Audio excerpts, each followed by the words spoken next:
प्यारे बच्चों नमस्कार। इस वीडियो में हम 9वीं कक्षा के गणित की प्रश्नावली 3.3 के प्रश्नों को हल करेंगे। बड़ी आसान और छोटी सी प्रश्नावली है ये, लेकिन एग्जामिनेशन पॉइंट ऑफ व्यू से इतनी इम्पोर्टेंट है। कहता है किस चतुर्थांश या किस अक्ष पर बिंदु -2 4 3 -1 -1 0 1 2 और -3 -5 स्थित है। कार्तीय तल पर इनका स्थान निर्धारण करके अपने उत्तर सत्यापित कीजिए। तो देखिए, पहले हमें ग्राफ पेपर पर एक कार्तीय तल बनाएंगे कि उसके लिए जो है हम क्या करते हैं, एक तो एक्स एक्स ड्रा करते हैं और दूसरा वाई एक्स ड्रा करेंगे।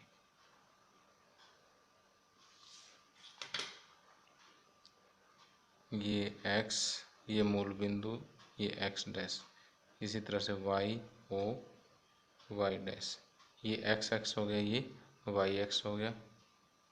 अब ये पहला चतुर्थांश, दूसरा चतुर्थांश, तीसरा चतुर्थांश और चौथा चतुर्थांश। अब देखिए x x और y x में मूल बिंदु से राइट में पॉजिटिव x है 1 2 3 4 5 6 और नेगेटिव लेफ्ट में नेगेटिव x एक्स है तो -1 -2 -3 -4 -5। इसी तरह से y एक्स में ऊपर की तरफ पॉजिटिव y है तो 1 2 3 4 5, नीचे की तरफ नेगेटिव y है तो -1 -2 -3 -4 -5 -6। अब यहाँ पर पहला बिंदु देखिए है, ये है -2 और 4, यानी x पर चलेंगे -2 और y पर चलेंगे 4। अब इन दोनों बिंदुओं की सीध देखिए यहाँ, और ये वाला बिंदु आ जाता है। ये बिंदु आ गया -2 और 4। तो -2 4 दूसरे चतुर्थांश में आता है। तो -2 4 दूसरे चतुर्थांश या चतुर्थांश सेकंड में स्थित है।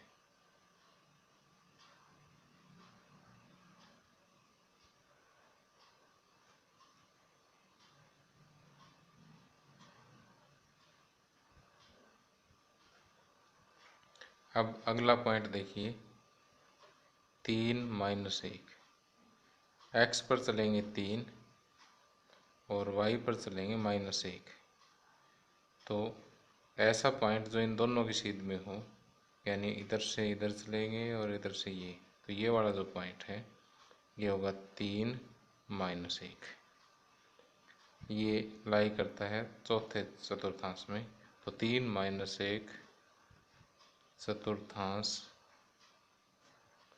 4 में स्थित है। अब आगे बिंदु आता है -1 0,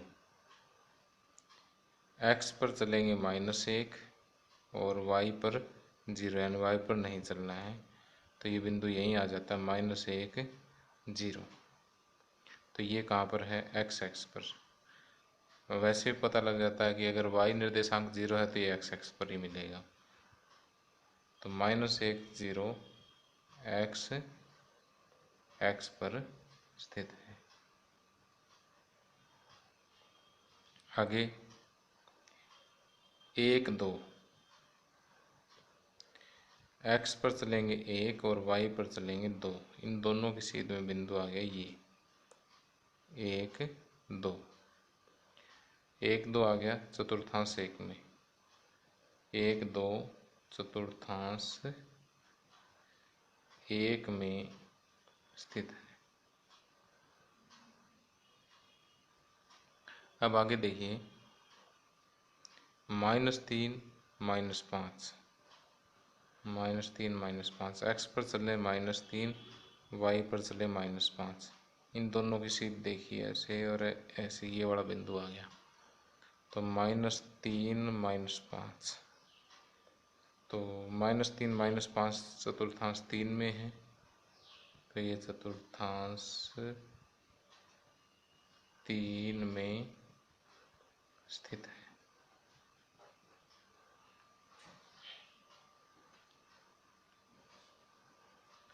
और साथ में लिख दें कि इन सभी बिंदुओं के स्थान निर्धारण आकृति में दर्शाए गए हैं।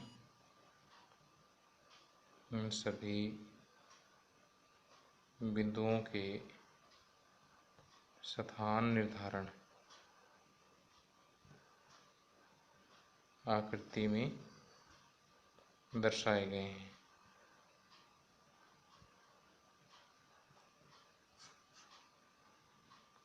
तो ये फर्स्ट क्वेश्चन कंप्लीट हो जाता है। अब आइए सेकंड क्वेश्चन सॉल्व करते हैं। अब प्रश्न नंबर 2, एक्सों पर दूरी का उपयुक्त एकक लेकर नीचे सारणी में दिए गए बिंदुओं को तल पर आलेखित कीजिए। तो देखिए यहाँ पर एक सारणी दी गई है जिसमें x और y दिया हुआ है। जैसे पहला है x -2 और y 8। तो इसके लिए हमें -2 8 एक बिंदु को कार्तीय तल पर निर्धारित करना है। इसी तरीके से आगे -1 7 0 और -1.25 1 3 और 3 -1 हमें कार्तीय तल पर शो करना है। तो देखिए ये हमारे पास एक ग्राफ पेपर है। इस ग्राफ पेपर पर मैं x और y ले लेता हूँ।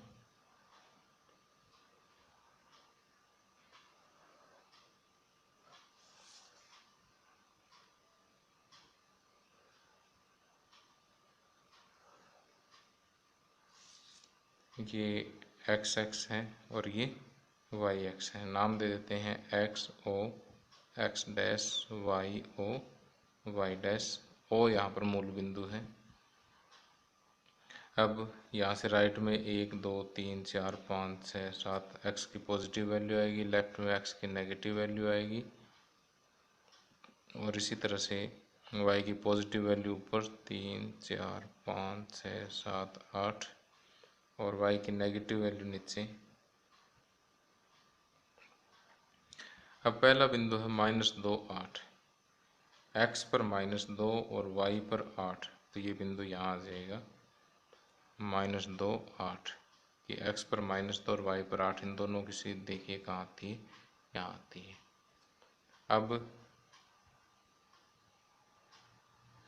अगला बिंदु है -1 7, -1 और 7, x पर -1 और y पर 7। अब देखिए x पर -1 और y पर 7 दोनों आकर के यहाँ मिलते हैं। यहाँ मिलते हैं तो ये -1 और 7 बिंदु होगा। फिर x 0 और y है -1.25। x 0 है तो इसका मतलब y x पर मिलेगा, और ये -1.25 तो -1।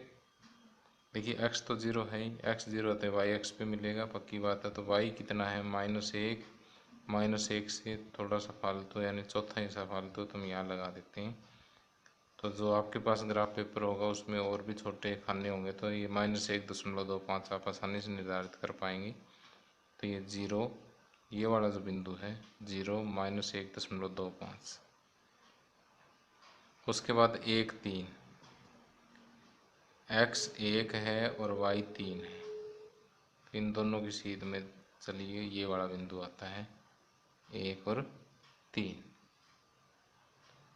इसी तरह से आगे देखिए कि 3 -1, x पर चलेंगे 3 और y पर चलेंगे -1, और फिर इन दोनों की सीध देखेंगे यहाँ आ गया। तो ये वाला बिंदु जो है 3 और -1।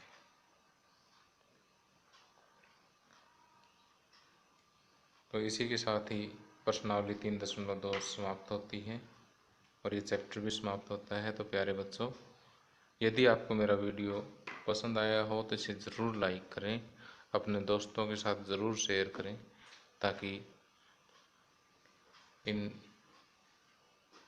वीडियो लेक्चर्स का वो भी फ़ायदा उठा सकें।